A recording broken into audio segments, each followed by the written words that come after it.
নব্বই দশকের সিটি কেমন ছিল আর বর্তমান সময়ের মেসেঞ্জার। আগে দেখে নিন 90 দশকের চিঠি কেমন ছিল। অনেকদিন তো হয়ে গেল নানুর বাড়িতে যাচ্ছি না, আজকে একটা নানুর বাড়িতে চিঠি পাঠাবো। আগে রেডি হয়ে নি, সবকিছু ক্লিয়ার করে নি, তারপরে মন সব ক্লিয়ার করে তারপর একবারে লিখবো। ওকে, মোটামুটি সব ক্লিয়ার হয়ে গেছে, এখন চিঠি লিখবো।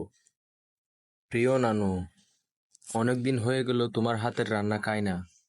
তোমার সেই ডাল ভাত, সেই পাট শাক ভাজি, সবকিছু এখন স্মৃতিতে। তোমার সাথে সেই উড়ানে বসে গল্প করা, সবার সাথে হাসি খুশি গল্প করা, সবকিছু এখন স্মৃতি হয়ে আছে। আমি জানি তোমার সেই বারান্দার ফুলগুলো আমাকে এখনো খুঁজে, তোমার সেই দমক দেওয়া ডাক এখন অনেক মিস করি। আসলে আমি বাসাবাড়ির কাজের জন্য ব্যস্ত হয়ে গেছি, এজন্য আপনার কাছে আসতে পারতেছি না।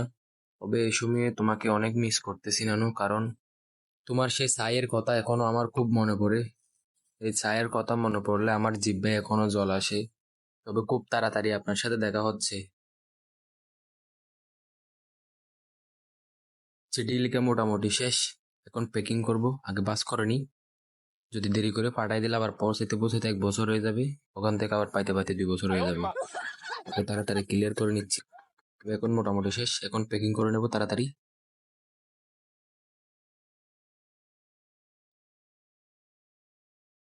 সবকিছু শেষে এখন নাম ঠিকানাগুলো দেবো, নাম ঠিকানা ক্লিয়ার করে তারপরে সেন্ড করে দেবো। ঠিক আছে, এখন মোটামুটি সব শেষ, ক্লিয়ার করে নিচ্ছি, এখন তাড়াতাড়ি দিয়ে আসি। Good job. এবার দেখবেন বর্তমান মেসেঞ্জারের অবস্থা। বন্ধু তো অনলাইনে, ওর একটা মেসেজ দিয়ে দেখি ও কি রিপ্লাই দেয় কিনা। হ্যালো বন্ধু, কি অবস্থা তোর, কোথায় আছোস? ঠিক আছে, আর জন একটিভ আছে, ওর একটু মেসেজ দিয়ে দেখি। হ্যালো, কি অবস্থা তোর, কেমন আছিস? ওকে, সেন্ড করে দিলাম, দেখি রিপ্লাই দেখিনি। তবে এর ভিতরে একটু ফেসবুক কোথায় আসি।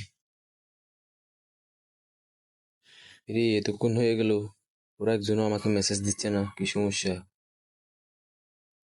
অনলাইনে তো এখনো আছে সবাই। তবে মামাকে একটা মেসেজ দিয়ে দেখি। সালাম আলাইকুম মামা, কেমন আছেন? মেসেজের রিপ্লাইটা দিন, অপেক্ষা রইলাম। বর্তমান মেসেঞ্জার চেয়ে 90 দশকের সিটি ভালো ছিল। আপনাদের কি মতামত অবশ্যই কমেন্ট বক্সে বলে যাবেন।